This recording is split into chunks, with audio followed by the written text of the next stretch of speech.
Have you heard of Christian Ray Flores? Many of us remember him from his hit song, Our Generation, that captivated hearts across the globe. When I reached out to Christian and his team, it took a couple of months to schedule, but it was well worth the wait. I felt like I was catching up with an old friend.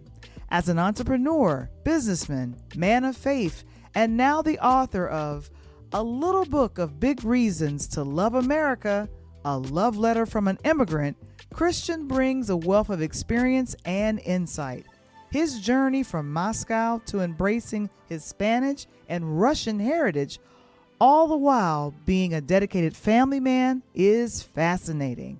Today, we explore his new adventures as a motivational speaker, podcast host, and evangelist. Get ready for an inspiring conversation with someone who's not just a guest, but a brother in Christ. I'm Val the Voice Johnson, and this is the Interludes Podcast.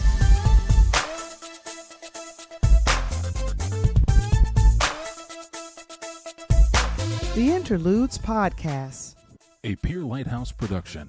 This episode is brought to you by our brand new website, PureLighthouseMedia.com, home to the ebook, A DJ Saved My Life, where the ABCs of podcasting and the personal memoir come together perfectly.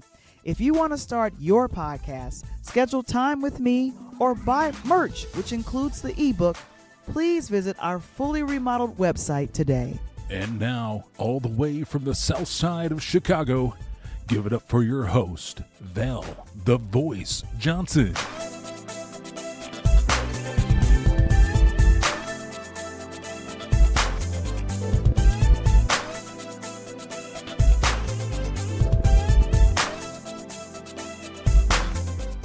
Hey everyone, this is Val the Voice Johnson, and welcome to another edition of the Interludes Podcast.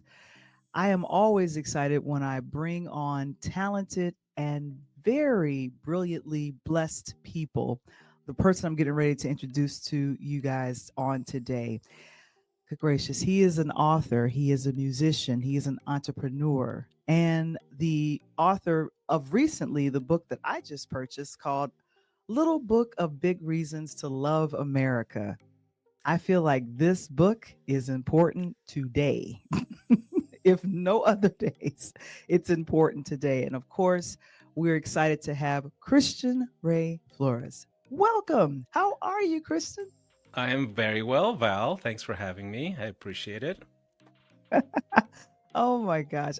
There's so many questions that's floating around in my brain, but then of course I think about all of the things that you have done. I want you to kind of introduce yourself to my audience, your background. When I say that, when a person, there was a song back in the 90s called Been Around the World and I. When Yes. I read, you remember that song? Lisa Stansfield. Lisa Stansfield. Yeah, yeah. Yes. That's one of my Yes, that's a good song. That's one of my favorite songs. So when I read your background, I was thinking, oh my goodness, that is going to be such a wonderful situation. And I was like, I'd love to ask these questions and to find out more about you. But here's the thing. You've had such a quite an extraordinary journey from Moscow. We're talking from Russia all the way to here. And here's the thing. How have all of these diverse cultures that you've been a part of has influenced your music and ministry? Good question. So between Moscow and here, there was Chile and Germany, then Africa, then back to Moscow, then Ukraine, and then to the United States. So this is my sixth country and my fourth continent. And a whole lot of stuff happened sort of in those places. A lot of drama. Okay, so the question was music and ministry. I would say, well, first of all, music, right? Because I was brought up completely atheist. Both my parents were Marxists, right? So I didn't meet anyone who didn't have a relationship or meet anyone or talk to anyone who believes in the divine until I was in my probably, early 20s. Wow. Yeah. So it's a very different climate, right? Musically, it was a huge blessing to be able to, have this Latin influence early on. Of course, we lived in Chile. I sang sort of natural. I had a natural tone, right? So that was sort of my only thing that I didn't have to learn was my tone. Okay. Even vocal, I think vocal technique I did have to learn later. That I just didn't have it. I had a tone, but didn't have the technique. But anyway, I'm just going into like details now. But when I was growing up in Africa, we had this very strange. We had combination because I was part of a Latin choir, like a kids that did all kinds of folk music from Latin America. So it's Brazil and Colombia and Argentina and Chile, things like that. Wow. And then at the same time, we were living in Africa, so we're exposed to these syncopated beats and African chants and just beautiful dancing and stuff like that. And then Mm. when we went back to Russia when I was a teenager, my parents got divorced, so I had to go. I went with my mom. Then there was this Mhm. whole European influence, right? Dance music, things like that. And I was in a jazz studio for a while, so that's where I fell in love with Ray Charles and uh, you know Al Jarreau and people like that, and George Duke, people like that, Oh, wow. Chaka Khan, people like that, right? So that was sort of my exposure to jazz and soul and R&B. So I basically sort of landed on R&B pop as my style of choice, right?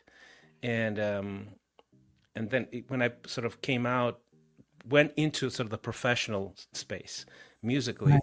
all of Mhm. those very, very eclectic things sort of came together, and that's what made it unique, I guess.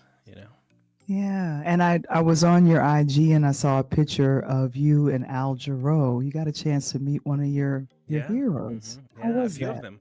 Yeah, I Yeah. met Al Jarreau after a show. We hang out together in an after party, and it was Mhm. just surreal.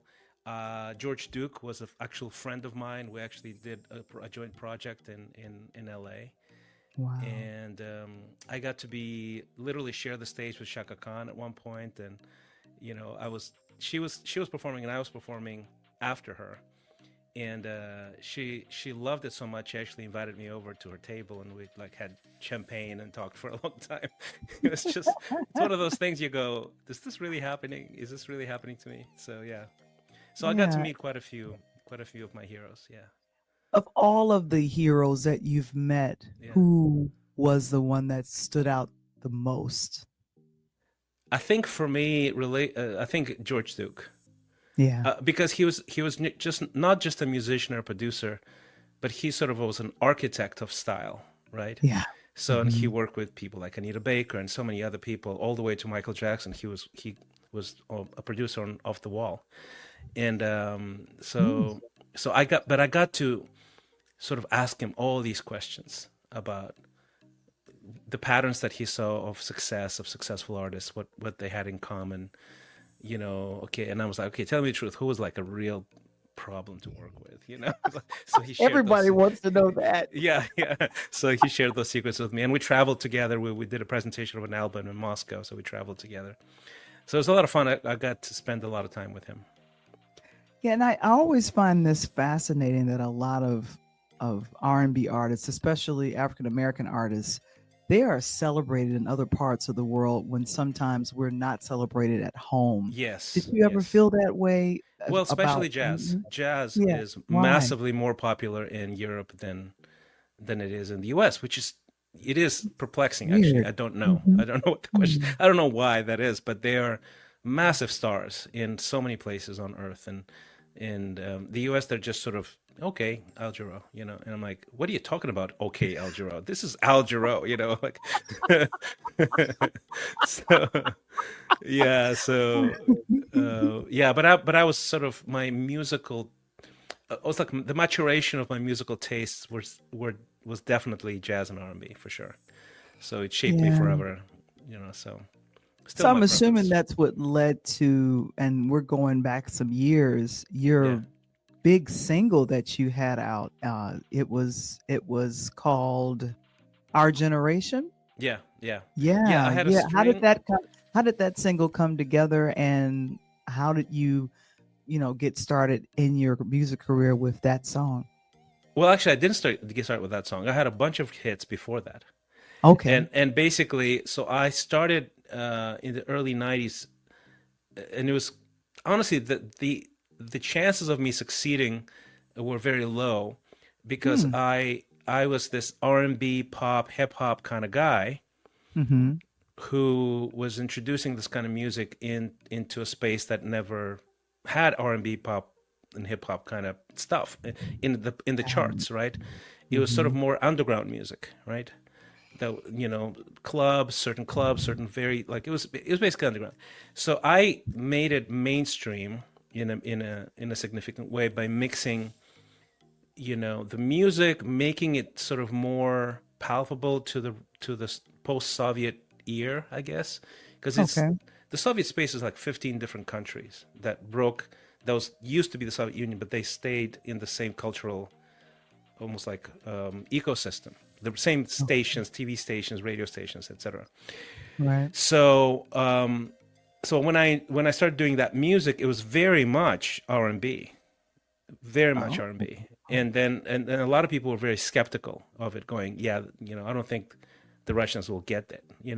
And I can give you an example of the barrier.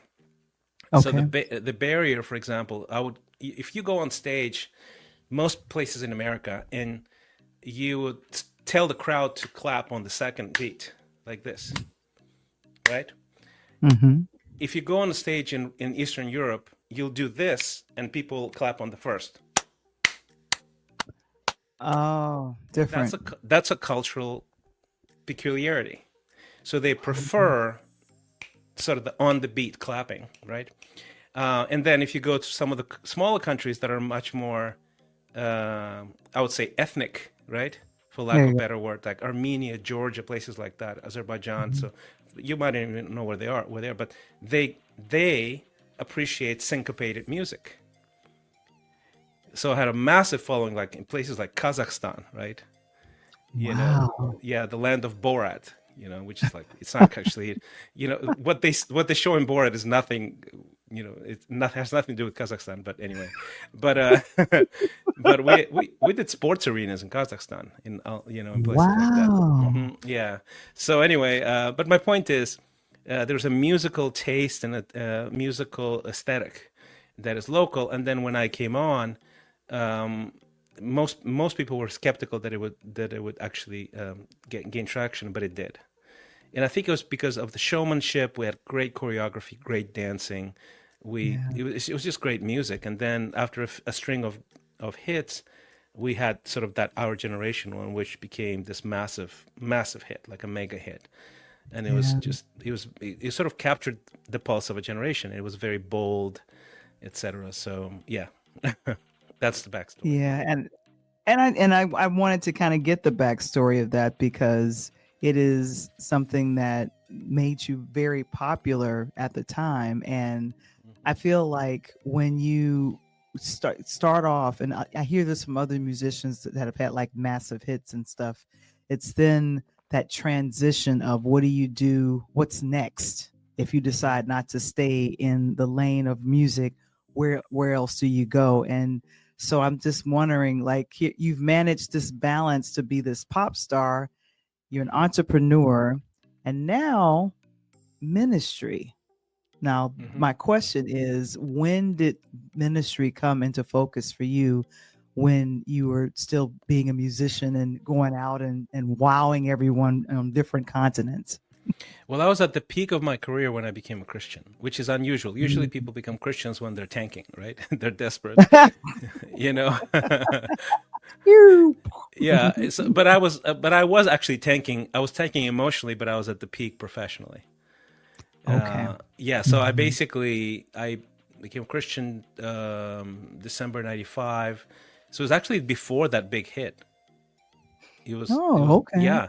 So I was not even peaking yet. Basically, I was peaking '96. There you go. But I was definitely massively going. It was like an explosive growth, and what happened was I became a Christian. I started really like reviewing everything about my life. I got a lot of mentorship. and a lot of guidance, and it changed me so profoundly. And I'm sort of this. I'm a pretty radical guy in the sense that if I go all in, you know. And Yeah. I was I was not shy about it. So I have like 3 magazine covers where I basically on the cover of the magazine say I'm a Christian. I have deep convictions about Christianity or something like that. Versions of that, like on the cover. And I got a lot of heat from the press and all kinds of people. You know, people were like, "No way, this guy," you know, because I had a reputation, like a very different reputation. Let's put it that way, right? Mhm. There So you people were go. like, "No way, this is like a phase. These artists, you know." So, but I stuck with it, you know. And but what happened when it comes to transitioning into other careers, and I hope that speaks to your audience because sometimes you are in a career path and you get stuck there even though it's somebody else's dream, and I'll unpack what that means. Mm. You know, Okay. you maybe your parents wanted to do something, maybe your peers wanted to do something, maybe you're just having such success financially that even though you might feel a little bit misaligned or a lot misaligned, you're not going to switch away because you have this sort of reputation, the status to maintain, right? Right. Or even a spending Mm. habit, you know, standard of Yikes. living, so to say. Yeah. So, Mhm. and I think most people, um, they they end up getting sort of staying on a lane that's no longer theirs for way longer than they should. Mhm. And we're just not honest with ourselves. We're just quietly miserable. And what I found is I have sort of one of my unfortunate perhaps gifts, and fortunate in other ways, is that I'm completely incapable of staying with something that no longer excites me. And I was on a train ride, and I was going on tour on a train ride, and I remember very distinctly when I had that thought that I'm going from city to city and entertaining thousands and thousands of people, and my crew is with me. I think I was traveling with like 20 people or something like that at the time. So Wow. I had an entourage, right? And I was sitting alone in the car, in the train car, and I remember thinking, "Is this all there is for me?" And that thought was very Yes. intense, basically. Mm. And what it Mhm. revealed is that I was grateful for the opportunities that I got. I was Right. living a dream that most musicians actually never reach, statistically Right. speaking. Mhm. Um, and yet, this it is a dream life for somebody who all they want to do is do music their whole life. Yeah. But I realized I'm just not that guy. And I realized that there were some parts of me that were dormant. And, you know, I was traveling throughout that Eurasian sort of space, 15 different countries. Ooh. But I was an international person. Like I grew up all over the world, and I felt claustrophobic in that space. I was like, this is getting super boring, basically. I was Wow. doing only music, but I was also wanting to raise a family, and I knew that raising a family would clash with the lifestyle, right? There you go. With Mhm. the constant traveling, and to me that had become a huge priority because I come from 3 generations of broken homes. I Mm. also have an economics degree. I have a master's degree in economics. I speak 4 different languages. None of those things were being utilized in that space where I was at. Wow. Mhm. So I was like, you know, it's sort of embarrassing to acknowledge this, but I'm sort of bored doing this, and I don't want to be bored for the next 20 years, basically. So that's sort of was the initial, you know, impetus.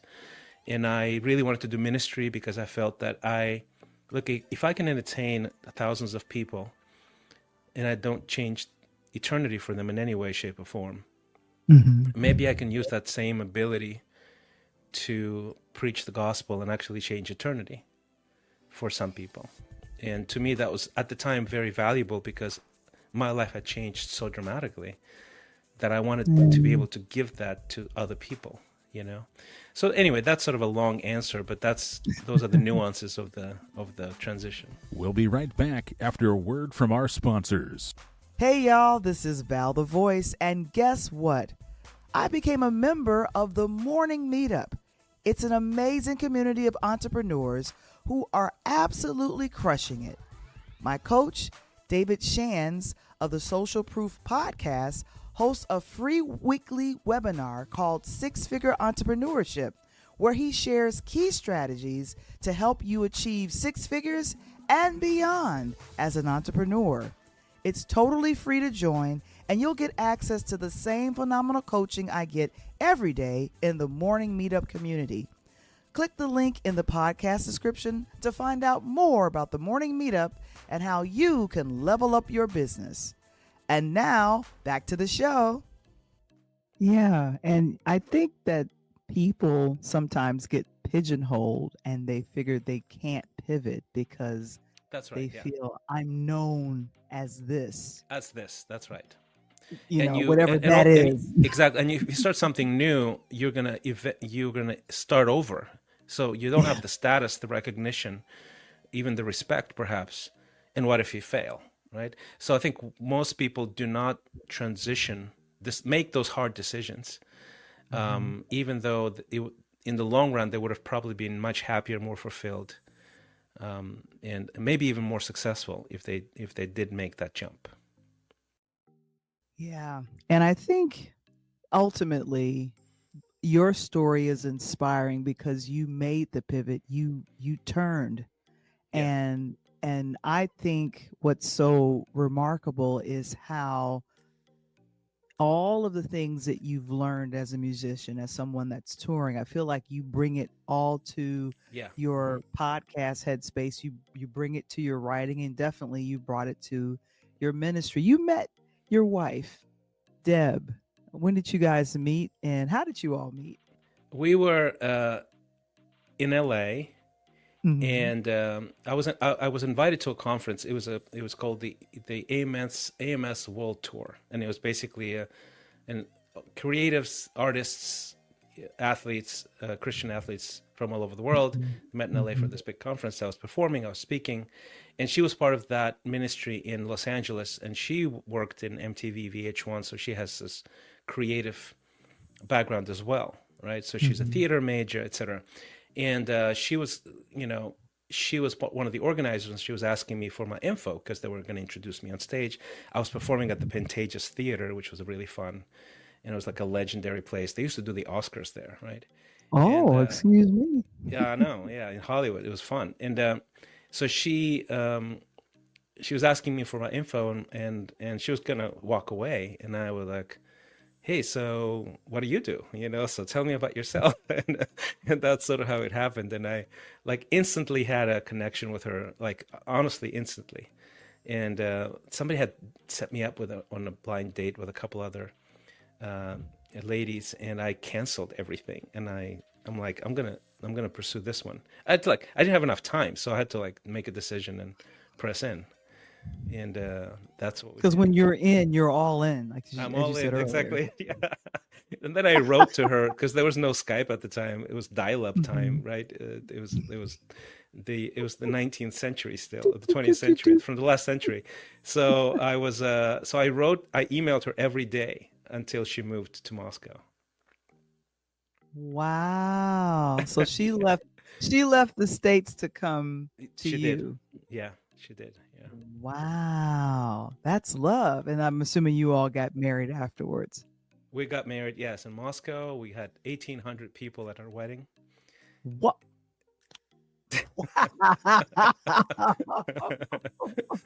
Oh my gosh, that's amazing. Yeah, there was a lot of people there.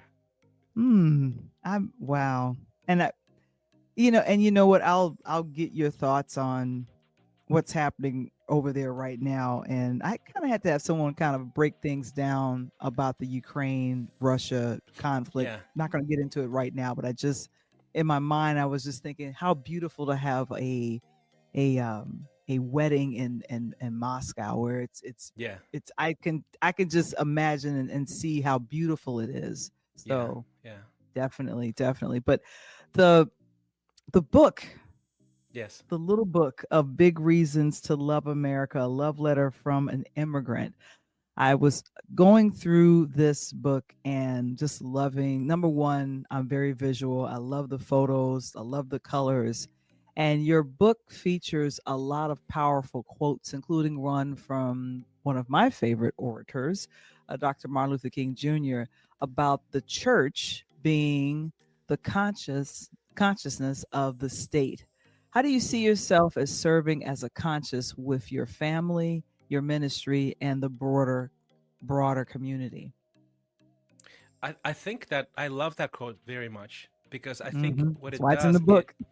because it's because there's basically these two camps essentially, right, in America. And one is really more about, that the Christian, this is a Christian nation, all of that stuff, right? Which is it was never a Christian nation actually, Ah. Now it was never founded as a Christian nation. Now there's a difference between it being founded as a Christian nation and the cultural DNA being very, very Christian.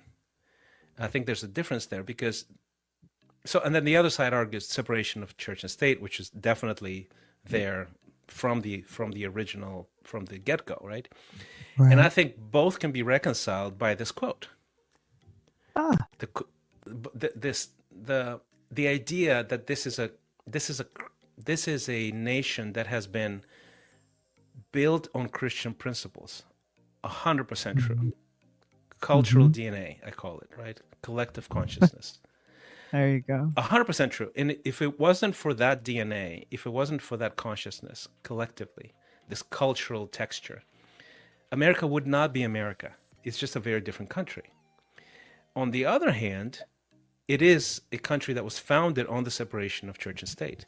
And the reason for that is because the founders didn't want one group, one religious group, to take hold of the political power and lord it over other religious groups. Right. That was the motivation, right? So it was never meant. It was never meant to be governed by a theological elite, so to say. Okay. So I think when Martin Luther King, what he says, I think it reconciles both sides of the argument, where it says, yes, but the church, the collective of Christians of all kinds, they need to speak as the consciousness of the state. They need to speak truth to power, which is exactly what MLK did. And so I think it's absolutely necessary and important for Christians to speak the truths of Scripture, the principles of the governing laws of the universe to the political powers, right? Yeah. And the political powers should listen to that, and if they listen to that, they will guide the country into more prosperity, more flourishing, more peace. So that's sort of my contention on that issue. Oh my gosh. There's just so much. And I think that our community with Interludes would just love to know more and more about what you do, where they can find you, and how they can get their hands on the little book. On the little book. If people want to find out more about your ministry and your to book you even for speaking or to be and learn more about Headspace, where would they go? So for the book, you just go on Amazon and plug in my name, Christian Ray Flores, or if you don't remember the title, Little Book of Big Reasons to Love America. Everybody's like, it's a mouthful, but it works.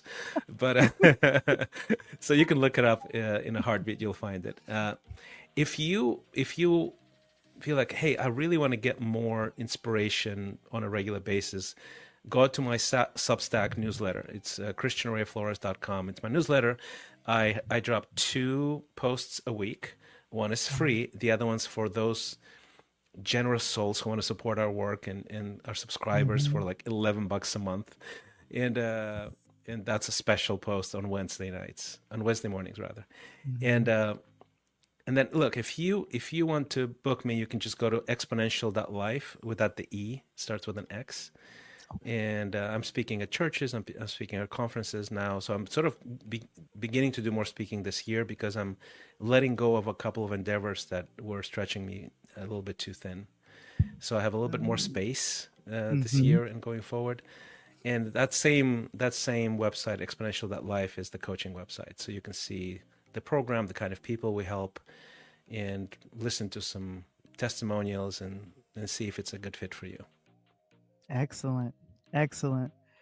Christian Ray Flores, it has been an honor to have you here with the Interludes podcast. Thank you so much for joining us on today. Val, thank you. It's good to speak to someone who has been a true professional for decades and decades. You've told me a little bit about your origin story as well, and it's fun to reminisce about the good old days when you could edit with analog tape. That's OG, man. That's fantastic stuff. Telling my age, but it's okay. I like it. Embrace it, Val. Embrace it. I'm embracing it all. I'm Val the Voice Johnson, and this is the Interludes podcast. Having Christian Ray Flores on the Interludes podcast has truly been an enlightening experience. We're all about being aspirational, informational, and motivational here, and Christian exemplifies these qualities brilliantly. From his days as a global pop star to mastering 4 languages, Christian's journey is a testament to the power of transformation and finding one's true calling. It's incredible to see how he's pivoted from feeling unfulfilled in his music career to embracing his roles as a family man and a man of faith. Through his podcast, Headspace, and his heartfelt book, A Little Book of Big Reasons to Love America, a love letter from an immigrant, Christian continues to share his message and inspire others. If you're captivated by his story and want to dive deeper, I highly recommend following Headspace and picking up his book. It's a poignant reflection of the values that make America truly great, making it a must-read for 2025. Thanks for joining us, and keep tuning in for more inspiring stories like this one. Until next time, I'm Val the Voice Johnson, and this is the Interludes Podcast.